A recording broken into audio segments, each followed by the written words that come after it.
malam saudara-saudara jemaat Tuhan yang akan mengikuti ibadah doa malam. Malam ini saya akan berbicara tentang judul khotbah malam hari ini tentang satu kalimat Anda akan dapat berpengaruh dalam hidup seseorang. Saya ulangi, satu kalimat dari saudara dapat berpengaruh dalam hidup seseorang. Di dalam Amsal 25 ayat 11 sampai 12 dikatakan, perkataan yang diucapkan tepat pada waktunya adalah seperti buah apel emas di pinggan perak. Teguran orang yang bijak adalah seperti cincin emas dan hiasan kencana untuk telinga yang mendengar. Di dalam Alkitab, di dalam Pengkhotbah 3 ayat 7 dikatakan ada waktunya untuk berdiam diri dan ada waktunya untuk berbicara.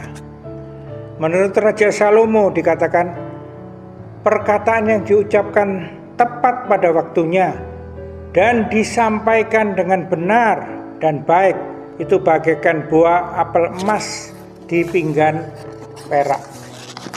Bayangkan Anda punya satu buah apel emas di pinggan perak. Begitu indahnya, begitu berharganya, dan disusun dengan seksama. Mengetahui waktu yang tepat untuk berbicara akan memberi manfaat bagi pembicara maupun pendengarnya. Entah perkataan itu sebagai tanda kasih, tanda menguatkan seseorang ataupun teguran.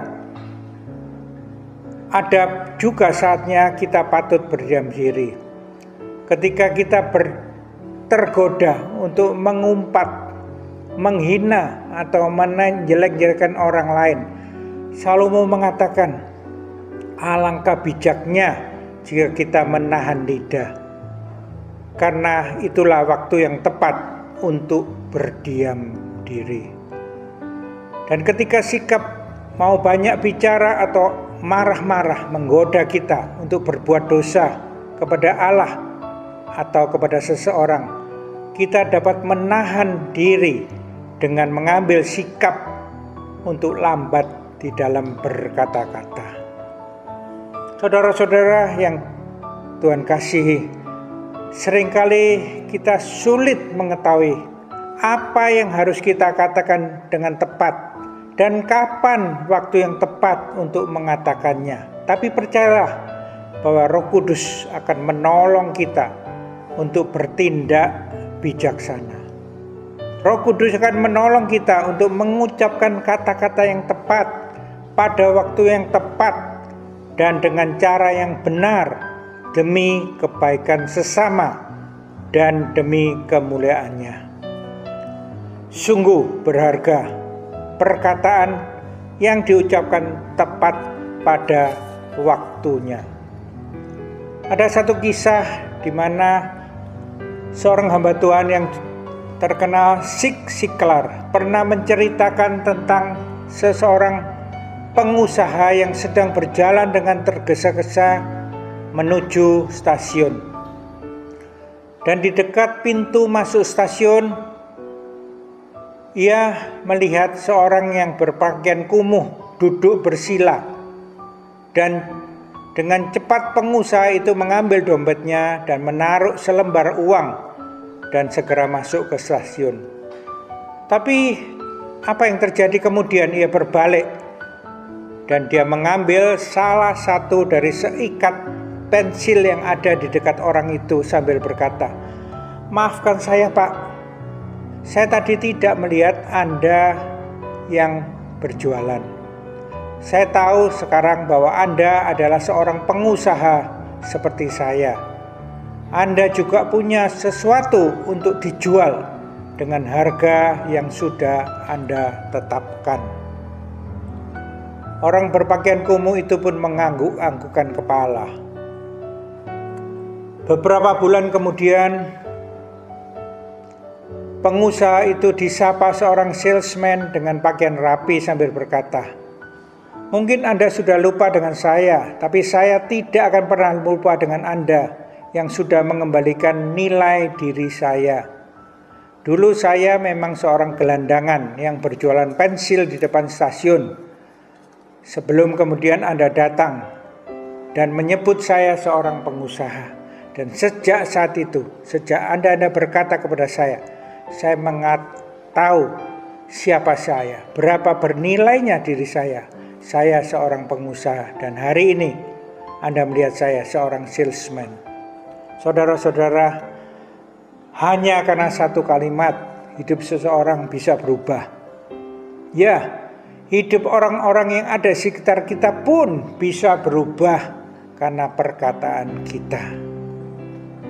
Saudara-saudara, sebaliknya perkataan yang negatif, cemooh, akan membuat orang putus asa dan down, dan bisa mengubah seorang dari potensi yang juara menjadi pecundang. Ada satu kisah di mana ada seorang anak muda sedang berlatih dengan melakukan lempar lembing, dan ada seorang yang kemudian lewat dan kemudian mencemooh dengan kata-kata yang negatif. Anak muda, engkau dengan lemparan seperti sekarang ini engkau mau menjadi juara? Padahal dia tidak tahu bahwa anak muda itu baru berlatih beberapa hari untuk menjadi seorang juara. Kalaupun dia 1 bulan kemudian dia datang, dia akan melihat bagaimana potensi juara itu ada. Tapi karena kata-kata yang negatif itu, seorang yang potensinya juara menjadi pecundang. Amsal 12 ayat 6 dikatakan, perkataan orang fasik menghadang darah, tetapi mulut orang jujur menyelamatkan orang. Saudara-saudara, tapi kata-kata positif yang memotivasi, yang memunculkan pengharapan dapat mengubah penjahat atau orang-orang yang selama itu dianggap tidak berguna bisa menjadi pemenang. Karena itu jangan pernah menghina seseorang, memandang remeh seseorang. Meskipun saat ini dia dalam keadaan terpuruk, mungkin sebagai orang yang tidak baik, tapi Anda perlu mengencourage, mengempati dia, membangun dia dengan kata-kata yang positif, dan adalah mungkin aja dia akan berubah menjadi pemenang. Ada begitu banyak orang di sekitar kita, dan selama kita masih terus bisa berkomunikasi dengan orang-orang yang ada di sekitar kita, itu artinya kita masih diberi kesempatan untuk melakukan yang terbaik untuk mereka, mengencourage mereka, membangun mereka. Biarlah perkataan yang kita ucapkan adalah perkataan yang positif, perkataan yang baik, dan perkataan yang membangun. Ingat, kita bisa mengubah hidup seseorang hanya dengan perkataan kita. Di dalam Efesus 4 ayat 29 dan 30 dikatakan, janganlah ada perkataan kotor keluar dari mulutmu, tetapi pakailah perkataan yang baik untuk membangun di mana perlu, supaya mereka yang mendengarnya beroleh kasih karunia. Dan janganlah kamu mendukakan Roh Kudus Allah yang telah memeteraikan kamu menjelang hari penyelamatan. Saudara-saudara, di dalam Amsal 12 ayat 14, 18, dan 25 dikatakan, setiap orang dikenyangkan dengan kebaikan oleh karena buah perkataan, dan orang mendapat balasan daripada yang dikerjakan tangannya. Ada orang yang lancang mulutnya seperti tikaman pedang, tetapi lidah orang bijak mendatangkan kesembuhan. Kekhawatiran dalam hati membungkukkan orang, tetapi perkataan yang baik menggembirakan dia. Biarlah hidup kita bisa menjadi berkat bagi sesama kita melalui ucapan-ucapan bibir yang memuliakan Tuhan.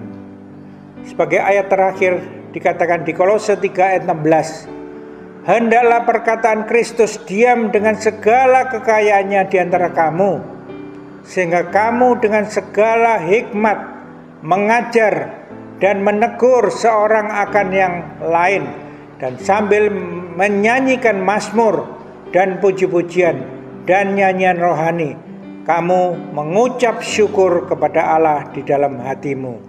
God bless you. Amin.